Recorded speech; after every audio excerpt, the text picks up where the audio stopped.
How to add a video to queue on YouTube.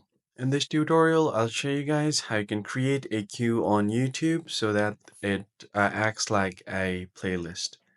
Go ahead and open YouTube application first. Now select any video that you want to add to queue.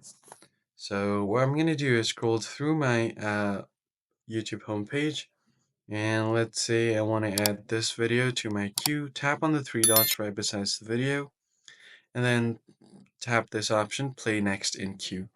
It will create a queue for you. Right now, YouTube has turned this feature into a premium feature, but you used to be able to do this for free. But currently, you need to have YouTube Premium for this. So what you can do instead is go to Save to Watch Later, and you can find those videos on your Watch Later list in the order that you've added it. So let me add another one. Let's say if I want another video like this one, instead of adding it to queue, I'm going to save to watch later, and then it's going to be added right on top of the video that I just added. So that's pretty much it, guys. I hope this tutorial was helpful. I'll catch you on the next one.